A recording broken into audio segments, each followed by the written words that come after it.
conformation, it's the body shape of a horse. It cannot be too big or too small. Also to create correct balance. The muscles will help the horse to perform correctly. Then we have personality, jumping, dressage, events, what you're really looking for. But there's always a perfect horse for you. Buying a horse is never an easy task. Join us today to learn about different body conformations.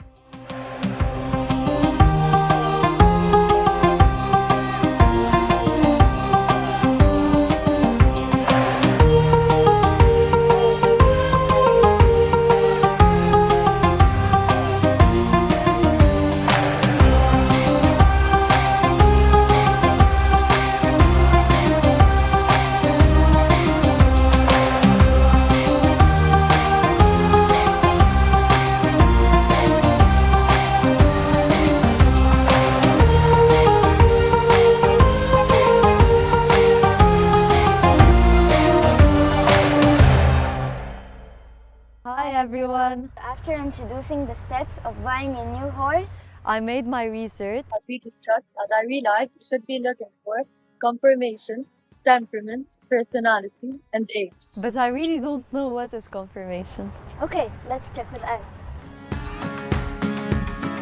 Conformation, it's the body shape of a horse. So you have to have a correct proportion of your horse. So it's the neck and it's the body. Let's look at Vicky, okay? Vicky, come. It will be easier to describe on a horse. Come on. Good girl. Yes.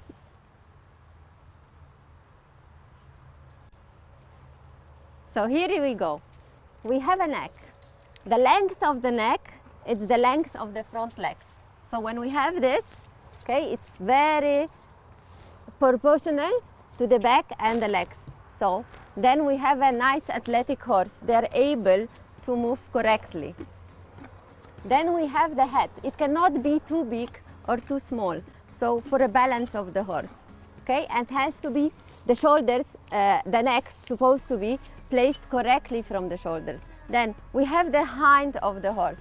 It's a motor generally, so it has to be well built and well muscles. So the muscles will help the horse to perform correctly.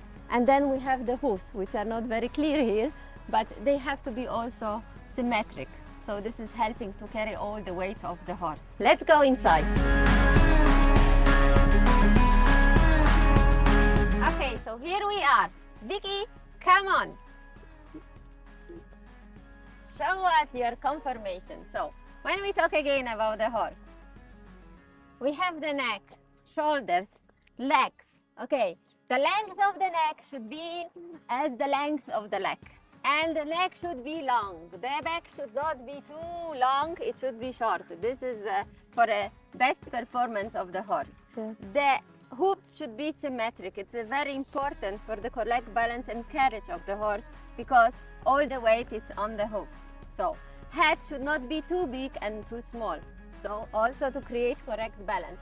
And the hind. Vicky, where did you go? Come on, come back, come back. Show us yourself. So you see, when you look at the horse, the proportion is supposed to be correct. Long neck, not too long body, nice muscle structure. So the horse will be able to perform athletically very correctly and to be able to fly with you if you desire. And is it true that mares are better than stallions and geldings? Okay, so there is difference between stallions, mares, and the geldings. So stallions are very alphas, so they need to have a leader or they need to have experienced rider. Mares, you can always use them for breeding as well. So they are very good option for plan E, A, and B. Okay, so if you stop riding, you can use them again for breeding. But mares are more problematic than the geldings. The best options for people, if you look for sport or pleasure, it's the gelding. They are the most comfortable one, okay? So comfortable in mind, I mean. So the mind is set because they have no any. Hi, Vicky again. So it's a choice of depends what you're really looking for and of your ability of riding. And what's the best age to buy a horse? So when we talk about the age, what is the best age to buy a horse? It depends what do you want from your horse and what's your goals. So when we are talking about horses being ridden, so we start to talk about horses 4 years old. So when we start working with them, this is 4 years old considered as a young horse. So this is just very beginning of the journey with the horse. So for a rider which wants to have already a horse which has a knowledge, let's say we start from the 6, 7, 8 and 9. We have a schoolmasters which are already educated horses. So if we are talking about children, we of course try to get them something which is already very educated, have a certain age. So let's start 10 years, 11, 12, even older, which if it goes to competition, if your child wants to go to competition, so he has already experienced horse, it went many places and it will be safe horse. Older they are, more knowledge they have. So young horses are not for young riders and amateur riders. Young horses need a lot of experience, okay? And so when we want a young horse, we have to know that there is a lot of work coming in front of us. And when we are looking for a schoolmaster, pleasure horse, we can look for a certain places to find this horse. So we can get a horse from auctions, we can go, we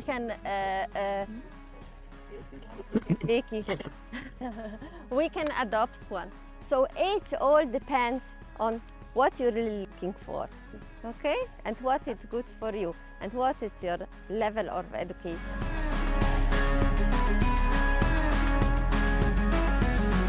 What's the difference between temperament and personality? So it's simple. Temper, it's like people. So we have a calm people and we have a energetic people.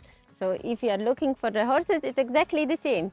So, and it also depends of how advanced rider you are. So if you are looking for a temperament horse, which is very active, you have to be aware that this will be a really horse bit more difficult, and according to the age of the rider and the knowledge of the rider, you have to choose wisely. And when you are talking about calm horse, there are more for they can be used for children and amateurs which they are not knowing how to ride. And personality, it's based by life experience, okay, from the childhood or from how you raise the horse up. It can be previous trauma of the horses. So this is creating all the personalities. So then you have nice personalities which can be very calm and friendly horses, and then you can have horses which are having some traumas and they have an aggression in them based on the trauma they had in them previous owners or previous when they were young or whatever it happened to them. You need to look at 5 things while buying a horse: conformation, personality, age, and education. Take your time when choosing a horse and don't rush into anything. There's no such thing as a perfect horse, but there's always a perfect horse for you. Thank you for watching. Next episode, we will be talking about vet check and how to assess horse health. Please make sure to subscribe and keep posted.